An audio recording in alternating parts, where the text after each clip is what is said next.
Hello friends, आज मैं अपने वीडियो में आप लोगों को जो टॉपिक लेकर के आया हूँ उस टॉपिक को मैंने व्हाइट बोर्ड पर लिख दिया है। जैसा कि हम लोग दो चर वाले रैखिक समीकरणों के युग्म के हल के बारे में पढ़ने जा रहे हैं।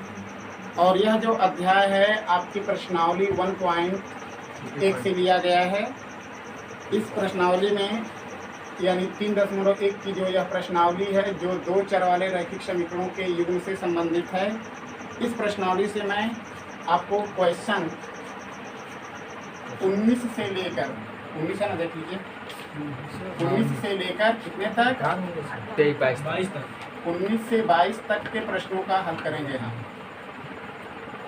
लेकिन यह जो प्रश्नावली का 3.1 की जो प्रश्नावली है उस प्रश्नावली में जो क्वेश्चन 19 से लेकर के 22 तक के जो प्रश्न हैं उनको हमें जिस विधि से हल करना है उस टॉपिक को मैंने लिखा है कि उन चीज़ को हमें आलेखी विधि से क्या करना है, हल करना है। तो सबसे पहले हम शुरुआत करते हैं क्वेश्चन नंबर 19 की। क्वेश्चन नंबर 19 की शुरुआत करते हैं और देखते हैं कि क्वेश्चन नंबर हमारा 19 क्या है। देखिए आपके बुक में ये दिया है क्वेश्चन कि 4 कुर्सियों तथा 3 मेज का मूल्य रुपया 210 है तथा 5 कुर्सियों और 2 मेज का जो मूल्य है 175 है। तो कह रहा है कि एक कुर्सी और एक मेज का मूल्य क्या कीजिए, ज्ञात कीजिए। और इस चीज़ को हमें जो ज्ञात करना है एक कुर्सी और एक मेज का मूल्य, उसको हमें आलेखी विधि से हल करना है। तो सबसे पहले इस तरीके के अगर प्रश्न आप सामने आते हैं तो सबसे पहले तो हमें उस सवाल के लिए, उस प्रश्न के लिए समीकरण को प्राप्त करना होता है और उस समीकरण को प्राप्त करने के बाद उसको हम आलेखी विधि से क्या करते हैं, हल कर लेते हैं। तो आइए शुरुआत करते हैं आपके क्वेश्चन नंबर 19 की। इसमें दिया है कि 4 कुर्सियों और 3 मेज का मूल्य 210 रुपये है। इस प्रश्न को हल करने के लिए सबसे पहले आप मान लेंगे कि माना एक कुर्सी का मूल्य, माना एक कुर्सी का मूल्य जो है x रुपया तथा एक मेज का जो मूल्य है, एक मेज का जो मूल्य है वह y रुपया है। सबसे पहले आप इस समीकरण को मान लेंगे। पहली शर्तानुसार दिया है, पहली शर्तानुसार हमारा सवाल कह रहा है कि 4 कुर्सियों तथा 3 मेज, यही है ना, 4 कुर्सियों तथा 3 मेज का मूल्य जो है रुपया दिया है 210। अर्थात जो चीज़ आपने ये माना है इस माने हुए चर के आधार पर अगर इस शर्त को अगर हम लिखते हैं तो आपके सामने आएगा समीकरण 4x + 3y = 210 रुपये। ये आपका समीकरण नंबर 1 बना। अब दूसरी शर्त हमारी कह रही है, दूसरी शर्तानुसार सवाल में दूसरा शर्त कह रहा है कि 5 कुर्सियों तथा 2 मेज का मूल्य, बोला है कि 5 कुर्सियों तथा 2 मेज का मूल्य, 2 मेज का जो मूल्य है वह दिया है कितना, 175 रुपया है। अगर इस शर्त को अगर हम इस कथन के अनुसार जो हमने एक कुर्सी और एक मेज का मूल्य को माना है उस आधार पर अगर इस शर्त को पूरा करते हैं तो हमको समीकरण मिलता है 5x + 2y = 175। ये हमारा समीकरण नंबर 2 है।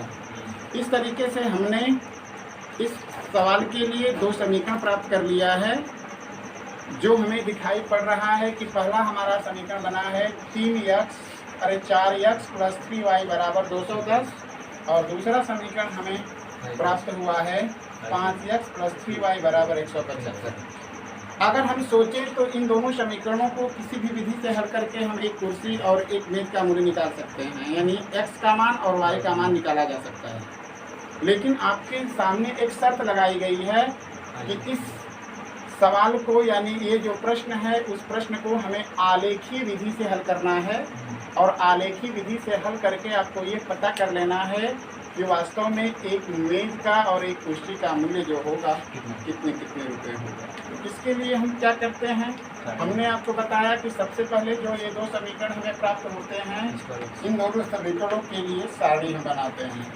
तो सबसे पहले हम लिखते हैं कि समीकरण 4x + 3y = 210। तो 3y बराबर 210 - 2x 4x। तो y बराबर 210 - 4x और बटा में। ये समीकरण 1 से आपने चर y का मान निकाल लिया। अब इस समीकरण के लिए सारणी लिखेंगे कि समीकरण के लिए सारणी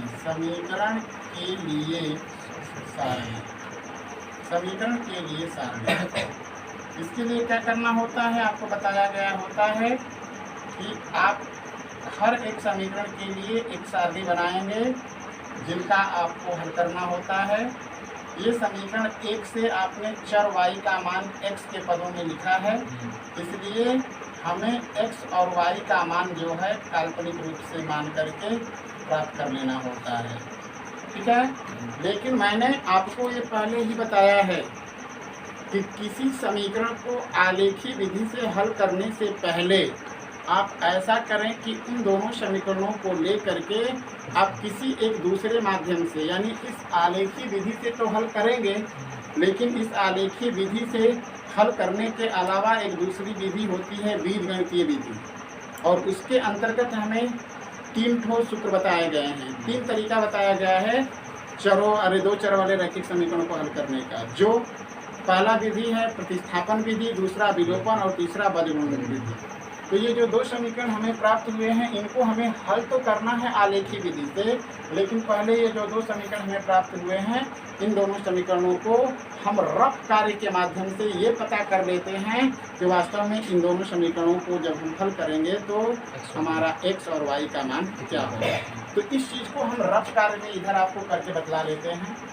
इसका मतलब ये पहला समीकरण हमारा जो है 4x + 3y है बराबर 210 है, और दूसरा समीकरण आपको लिखा गया है 5x और +2y बराबर 175 रुपया। ये कार्य आप रफ के माध्यम से करेंगे और इस दोनों समीकरणों को रफ के माध्यम से हल करके आप किसी तरीके से x का वैल्यू और y का वैल्यू क्या कर लें, निकाल लें। जब x का वैल्यू और y का वैल्यू आप निकाल लेंगे तो जो भी उन समीकरणों में x और y का मान आएगा वही इन दोनों समीकरणों का हल होगा, यानी वही आलेखीय विधि से हल होगा।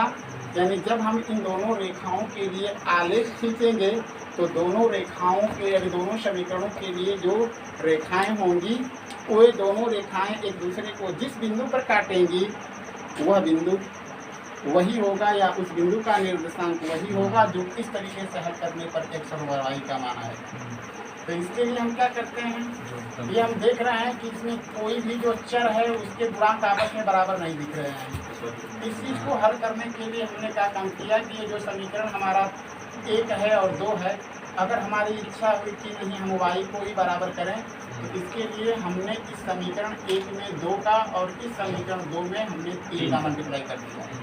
जब इस पूरे समीकरण में आप 2 का गुणा करेंगे तो इसका रूप हो जाएगा 8x + 6y बराबर 420 होगा।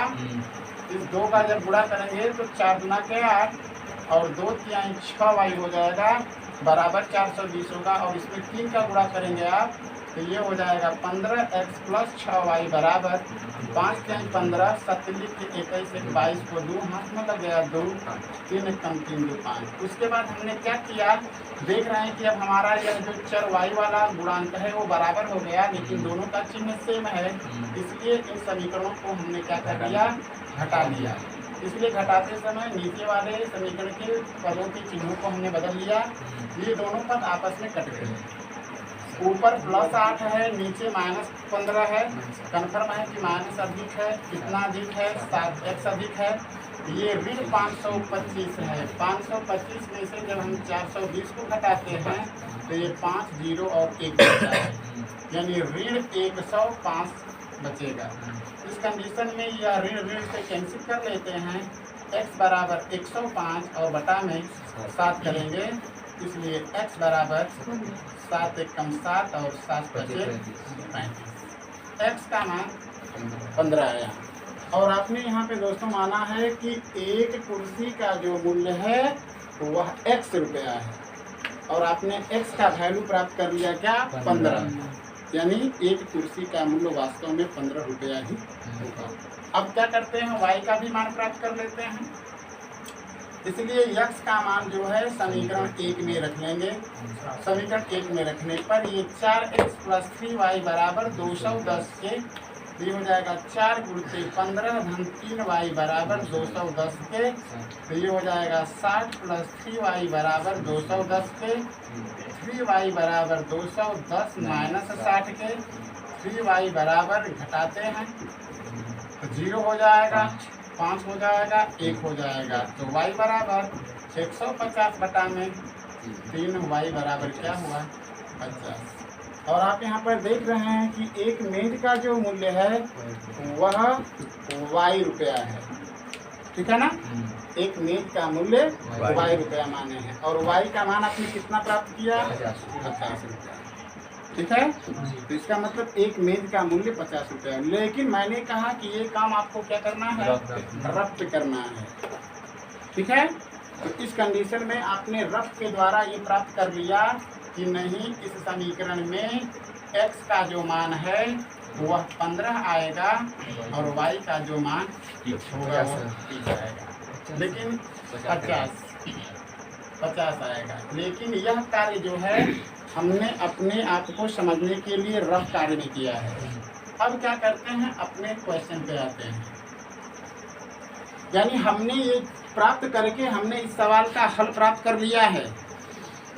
मतलब ये जो x और y का मान आपने प्राप्त किया है ये इन समीकरणों का हल है, ठीक है ना। लेकिन हमें इस चीज को आलेख के माध्यम से दिखाना है। तो आपको बताया गया है कि दो अगर चर वाले रैखिक समीकरण होते हैं तो उनका जो हल होता है कैसा होगा, ये उन रैखिक समीकरणों के युग्म की संरचना पर डिपेंड करता है। उसके लिए आपको 3 शर्तें बताई गई हैं, ठीक है ना। एक शर्त ऐसी होती है कि जिस कंडीशन में उन दोनों चरों वाले रैखिक समीकरण का एक अद्वितीय हल होता है। दूसरा होता है कि उन दोनों रैखिक समीकरणों के युग्म के लिए अनंत अनेक हल होते हैं, और एक स्थिति ऐसा होता है कि कोई हल नहीं होता है, ठीक है। लेकिन चूंकि इस सवाल में हम पहले से ही देख रहे हैं कि ये 4x धन 3y बराबर 210 है और 5x धन 2y बराबर 175 है। अगर उस शर्त के मुताबिक देखते हैं तो a1/a2 का जो मान है 4/5 दिख रहा है, और b1/b2 का मान 3/2 दिख रहा है। अर्थात a1/a2 का मान और b1/b2 का मान इक्वल नहीं दिख रहे थे, तो कन्फर्म है कि इन दोनों समीकरणों का अद्वितीय हल होगा। और ये दोनों समीकरणों को रेखाएं अगर खींचेंगे ग्राफ पर तो एक दूसरे को प्रतिच्छेद करेंगे। तो उस कंडीशन में अब आगे बढ़ते हैं। इस समीकरण के लिए आपको सारणी बनाना है, लेकिन हमें ये पता है, इस चीज़ को हमें अपने दिमाग में रखना है कि हमने x का मान कितना निकाला था, 15, और y का मान हमने क्या निकाला था, 50 निकाला था। इस चीज़ को हमें अपने दिमाग में कॉमन रूप से रखनी है, ठीक है। और ये जो समीकरण के लिए हम सारणी तैयार करेंगे ना, उस समीकरण में जहाँ तक संभव हो तो उस मान को रख लेंगे तो और बढ़िया है।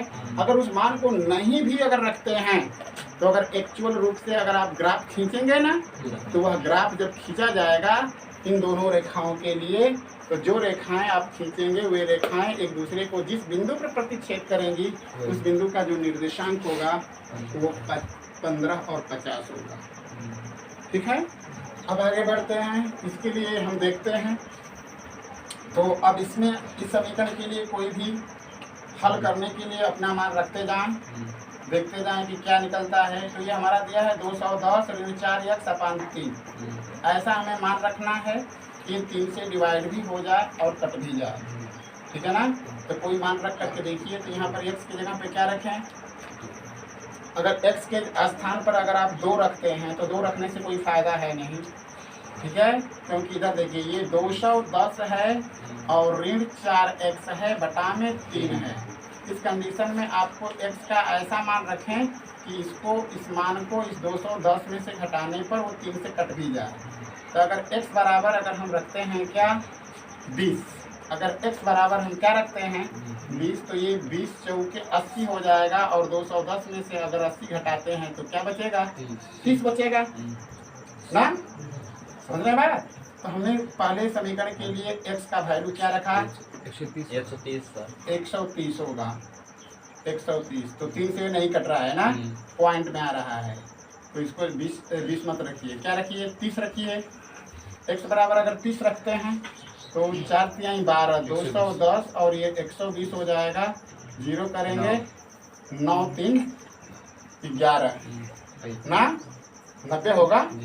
तो इस कंडीशन में वो चीज़ हमारा कट रहा है, तो अब हम x का मान क्या रख लेते हैं 30 रखते हैं। तो अगर यहाँ पर ये जो समीकरण y का प्राप्त आपने किया है, अगर यहाँ पर x के स्थान पे अगर 30 रख रहे हैं तो 30 रखेंगे तो 30 चौके 120 और 210 में से 120 को घटाया गया है तो 90 आएगा और नीचे हमें 3 से डिवाइड करना है, तो कन्फर्म है कि इसका मान क्या हो जाएगा y का मान 3 होगा, अरे 30 होगा, y का मान क्या होगा 30, क्योंकि इसका हल करेंगे तो ये आपका 90/3 होगा, यानी इसको काटेंगे तो 30 होगा। इसी तरीके से और रखे जाए मान, ये जैसे 210 है माइनस 4x है अपान 3 है, उसी तरह से विचार करते हुए मान रखें कि और क्या रख सकते हैं। अगर 12 अगर यहाँ पर रखते हैं, अगर x बराबर अगर 12 रखते हैं, अगर x बराबर 12 रखते हैं तो ये 12 चौका 48 हो जाएगा, ठीक है ना। तो जब 12 चौका 48 होगा तो अगर 210 में से अगर 48 को घटाते हैं तो ये 2 हो गया और यहाँ पे 0 हो गया ना, यहाँ पे 0, यहाँ पे जब कर्जा लेगा तो 10 होगा, 10 में से 4 गया 6 हो गया और 1 हो जाएगा। अगर इसको 3 से काटेंगे तो कट जाएगा, क्योंकि 3 5 15 और 3 चौके 12। फिर से देख लीजिए x बराबर हमने क्या रखा 12, x बराबर जब 12 रखेंगे तो ये हो जाएगा 210 ऋण 4 गुणित 12 और बटा में 3, तो ये हो जाएगा 210 ऋण 48 बटा में 3 और 210 में से 48 को यहाँ पे घटा कर देखा जा रहा है तो 0 और 8 है, तो 10 में से 8 गया 2 हो गया, यहाँ पे 0 हुआ, 4 नहीं घटेगा, इससे कर्जा लेगा हाथ से लेगा 10 होगा, 10 में से 4 गया 6 हुआ 1 होगा, यानी 162 बचा, लेकिन हमें 3 से डिवाइड करना है तो 3 5 15 और 3 चौके 12 यानी 54 हुआ। इस मान को भी हम रख सकते हैं, यानी जब हम x का मान अगर इस समीकरण में क्या रखते हैं 12, ठीक है ना, तो y का मान हमको क्या मिलता है 54 मिलता है।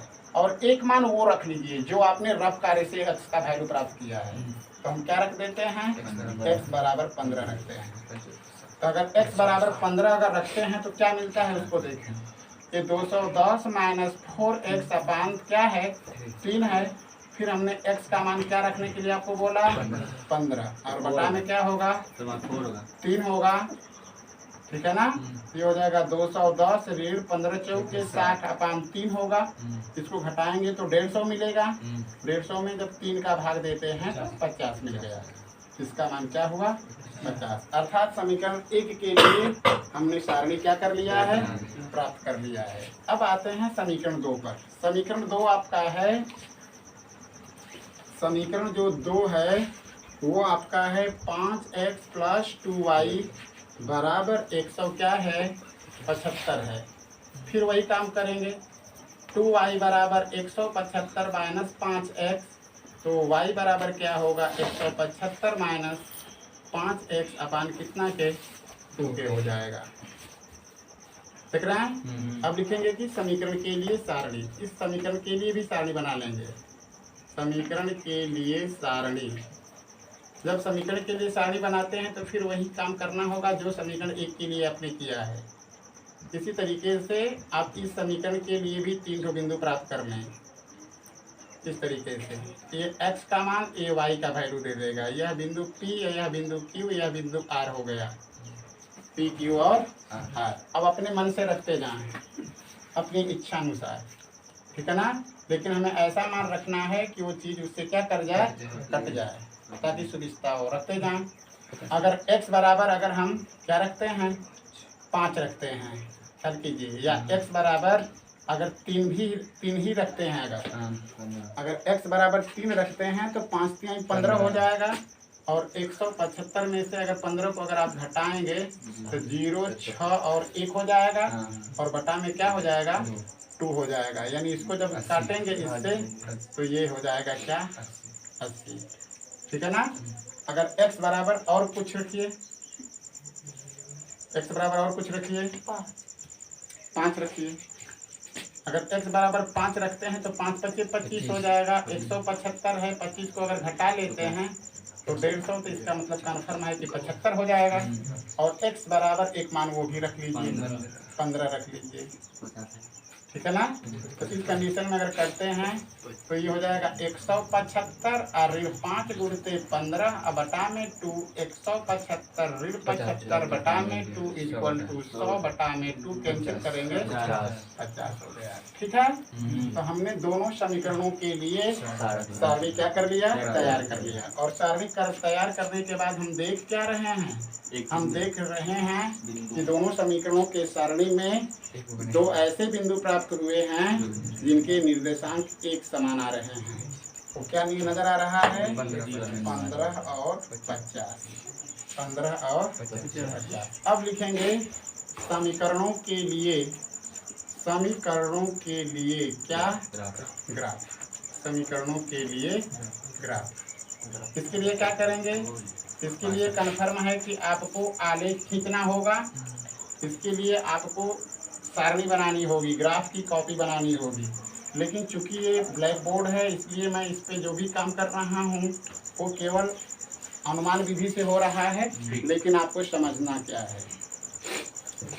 इन सारी चीजों को आप देख रहे हैं तो जितने भी बिंदु आपको प्राप्त हो रहे हैं समीकरण 1 से चाहे समीकरण 2 से, सभी के सभी बिंदु किस चतुर्थांश में जाएंगे, 1 नंबर में पहुंचेंगे। ठीक है। तो इस कंडीशन में आप देख रहे हैं तो ये चीज आपको समझ में बात आ रही होगी। तो उसके लिए क्या करेंगे, उसके लिए अगर आप ग्राफ खींचते हैं समीकरणों के लिए तो एक बिंदु 30 दर्शाएंगे, और एक बिंदु 12 दर्शाएंगे, एक बिंदु 12 और 54 दर्शाएंगे, एक 15 और 30 दर्शाएंगे, 15 और 50, और इसमें 3 और 80 दर्शाएंगे, 5 और 75 दर्शाएंगे, 15 और 50 दर्शाएंगे। लेकिन हम देख क्या रहे हैं कि इतना लंबी रेखा को इस ब्लैक बोर्ड पर दर्शाना संभव नहीं हो रहा है। ठीक है ना। तो इस कंडीशन में हम क्या करते हैं, अनुमान विधि से ही अपना मान करके लगाते हैं। ठीक है ना। तो आपको ये समझना है कि इस चीज को अगर आप आलेख पर करते हैं तो यह बिंदु, यह रेखा आपको पता है x अक्ष है, यह y अक्ष है, यह x डैश है, यह y डैश है। ठीक है ना। अगर इन दोनों रेखाओं के, इन दोनों समीकरणों के लिए अगर आप ग्राफ खींचते हैं तो ग्राफ के लिए जो रेखा प्राप्त होंगी, मानकर चलते हैं एक कल्पना द्वारा मान लेते हैं कि एक तो रेखा ये प्राप्त हो गई और दूसरी रेखा अगर हमने प्राप्त किया तो एक दूसरी रेखा ये प्राप्त हो गई। ठीक है ना। ये जो प्रतिच्छेद बिंदु आपको दिखाई देगा, ठीक है ना। अगर मान लेते हैं हम, यह जो हमने रेखा खींचा है, एक रेखा का नाम हमने दिया एन दे दिया और दूसरी रेखा का नाम हमने दे दिया एन डैश और एन डैश। ये दोनों समीकरणों के लिए रेखाएं हैं, ये दोनों समीकरणों के लिए रेखाएं, और ये दोनों रेखाएं एक दूसरे को जिस बिंदु पर काटेंगी इस बिंदु का निर्देशांक क्या होगा, 15 और 50 होगा। ठीक है ना। इस बात को हमें क्या करना है, ध्यान देना है। चूंकि हमने आपको बताया कि ये ब्लैक बोर्ड है, ये ग्राफ की कॉपी नहीं है कि नहीं हम इसका एक्चुअल मान क्या कर सकते हैं, प्राप्त कर सकते हैं। लेकिन उस तरीके से अगर आप खींचे रहेंगे तो ये दोनों रेखाएं, यानी मानकर चलिए कि यह जो एम रेखा है वह समीकरण 1 को अगर दर्शाती है, जैसे 4x + 3y = 210 को, और इस रेखा जो है समीकरण दर्शाती है, इसको दर्शाती है 5x + 2y = 175 को। ठीक है ना। तो ये दोनों रेखाएं जिस बिंदु पर आपको काटेंगी वह बिंदु जो होगा, मानकर चलिए कि बिंदु हमारा जो होगा O हो गया। ठीक है, या कुछ भी हुआ, तो यही जो प्रतिच्छेद बिंदु होगा, प्रतिच्छेद बिंदु, यही इस समीकरण का क्या होगा, हल होगा। अब आंसर में आपको क्या करना होगा, आंसर में आपको रिजल्ट यही देखना है। आंसर में कि एक कुर्सी का मूल्य, एक कुर्सी का मूल्य जो होगा 15 रुपया और एक मेज का जो मूल्य होगा, एक मेज का जो मूल्य होगा वो कितना होगा? 50 रुपया होगा। ठीक है, यही आपका सिस्टम है, नोट कर लीजिए। फिर आगे बताएंगे अगले प्रश्नावली को, अरे अगले सवाल को।